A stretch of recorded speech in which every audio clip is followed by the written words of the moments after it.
to talk about Lombardi time. Lombardi time was 15 minutes before you were supposed to be somewhere. Everybody on that team operated on Lombardi time.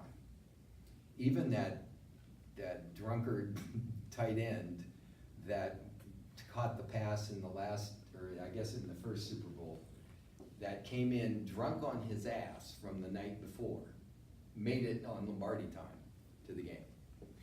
And there's a wonderful book, even for ladies, and you know nothing about football. There's a book called Instant Replay, The Green Bay Diary by Jerry Kramer, who was the right guard. Very intelligent. All the defensive linemen are all the brains in the football team. Anyway, he wrote about one time, he was ready, and he was getting on the bus to go to the game. Back in the day, they did buses rather than airplanes. Anyway, he was basically 10 minutes early. Everybody on the bus was already there and glared at him because in their mind he was 5 minutes late. Okay? And the reason I'm telling you this is because I said to Caroline, I said, you know what, it's not like these are 19-year-old kids again, except for a couple of you, you know, even so. You know, and you got families, you got jobs, you got obligations, etc. And I said, my inclination is to let it slide, you know, and we'll work around it. I don't like it, and I never will like it. I'm here, you know, 40 minutes early. Anyway, I have a different deal than you do, I understand that. But she said, well, she said, that's true, and that's very, you know, understanding and stuff. But she said, if they had a gig, they'd be here on time. I apologize that I don't have my shirt tucked. Honest to God, I'm moving. It's just the most frustrating thing. I'm in a furnished place and I'm moving into another wonderful furnished place. I still had 17 boxes and 2 wardrobes and a guitar and all this other crap, and trip after trip in it's endless. So I forgot my shirts. They're all back at the old place, and I got to go get them. So I'm not going cash on you. Okay. So. Did you really just apologize for not having a shirt? Yeah, pretty much. Really? Yeah. Well, I'm trying. You know, be the change you want in the world. I want all you guys to come in and suit and ties. You know, that's your goal. That is your absolute goal. To get a script, to assimilate it, to do all the things you need to do to tell the story, have blocking, have beats, have a story, I don't care, whatever you want to put into it. And then be able to do it like it's never happened before. To absolutely be so present in the moment that everything is happening for the very first time. Like you've never said the lines before. And that's what this exercise is. Because once you've assimilated, once you're not thinking about, one of the things you all have learned in this class is how to work. If you're in this class 10 minutes, you know how to work, or you're learning how to work.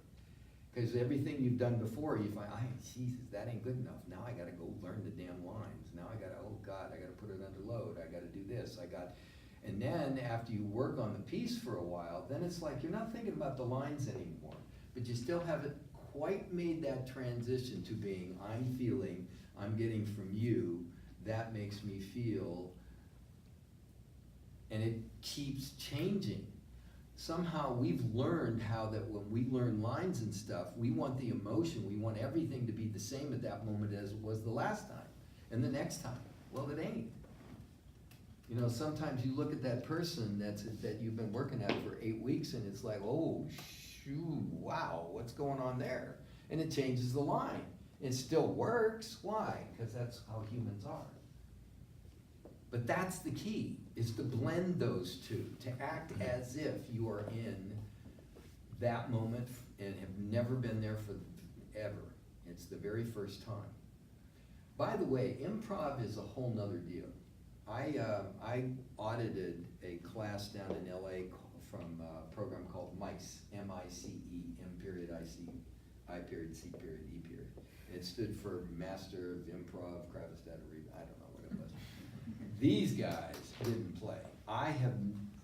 They should have been on Saturday Night Live, which is essentially, you know, improv. Sometimes they do good, sometimes they do bad. But Saturday Night Live, by the way, used to be an event.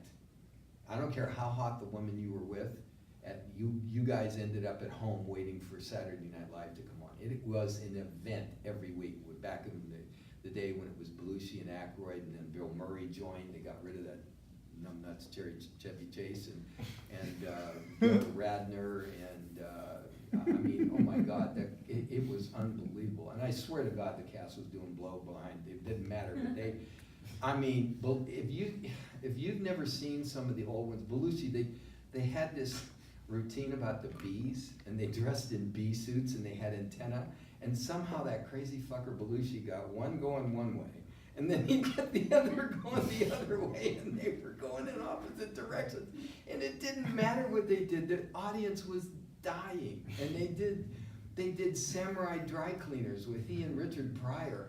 I mean, it was brilliant, and it's not now, but some of it's okay. But it's basically, they wrote a little, and then they were just there, and just whatever happened was fantastic, okay?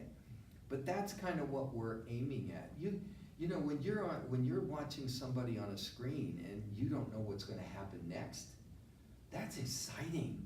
It's riveting. You can't take your eyes off him. James Dean did 3 movies before he ran his Triumph into a truck or whatever he did.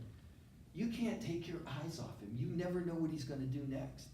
And Brando was the same way. Those are my 2 icons I grew up watching.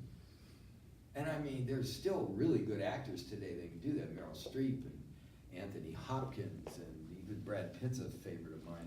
He's come a long way. He takes chances and risks, and there's some wonderful actors. Now Bradley Cooper, who knew? Jesus, Marion Flavin. I mean, awesome. And that's what we aspire to be. But to answer your question, just to reiterate it, that feeling that you have that you don't know what's coming, that's the feeling you want to have with a script buried, assimilated inside you, so that you're aware. Just see, you're very good moment to moment when it's like you and me, and when we're talking like this and stuff, and you're starting to get it in your work. But that's the goal, when it's seamless and it looks like that isn't a script, that's him. You know, that's the key. Does that answer your question?